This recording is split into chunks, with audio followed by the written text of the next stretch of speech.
अस्सलाम वालेकुम, कैसे हैं आप सब। Welcome to my channel. आज हमारे किचन में बहुत ही मज़े के बन रहे हैं बीफ पाई। तो चले आए रेसिपी को स्टार्ट करते हैं।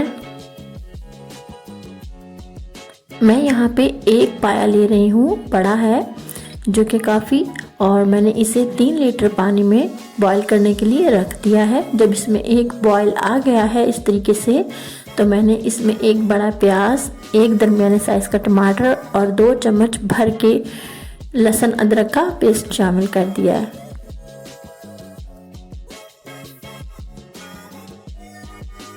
साथ ही इसमें मैंने कुछ ड्राई मसाले ऐड कर दिए हैं। 1 चम्मच भर के रेड चिली पाउडर है, आधी चम्मच हल्दी है, 1 चम्मच सूखा धनिया है और 1 चम्मच ही नमक है। साबुत गरम मसाला ऐड किया है जिसमें 1 बड़ी इलायची, 2 छोटी इलायची, 3 से 4 काली मिर्चें, 2 से 3 लौंग, थोड़ा सा जीरा शामिल है। अब इसे ढक के हल्की आंच पे, मीडियम टू लो आंच पे पकने के लिए रख दिया है। देखिए, इसे काफ़ी देर तक पकाना है, लो आंच पे ही। तकरीबन 2 घंटे हो गए हैं इसे पकते हुए। इस स्टेज पे मैंने इसमें गरम मसाला पिसा हुआ 1 चम्मच ऐड किया है और दोबारा एक दफ़ा हिला के मैंने इसे पकने के लिए दोबारा से रख दिया है।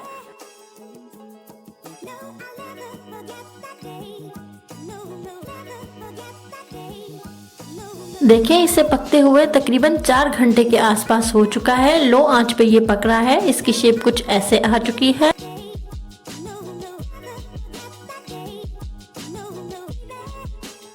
दरमियान में 1-2 मरतबा इसमें चमचा भी चलाते रहेंगे, और अगर आपको पानी कम लगे तो आप पानी और भी ऐड कर सकते हैं।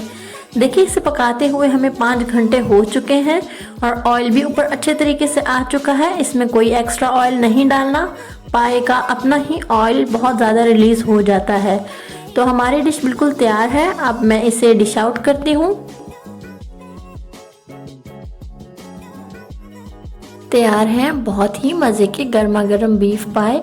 आप इसे ज़रूर ट्राई करें। अगर आप प्रेशर कुकर में बना रहे हैं तो टाइम कम लगेगा, लेकिन अगर आप इसे हल्की आंच पे इस तरीके से पकाएंगे तो 5 से 6 घंटे ज़रूर लगेंगे, लेकिन जायका बहुत ही अच्छा होगा। तो हमें अपनी दुआओं में याद रखें। अल्लाह हाफिज़।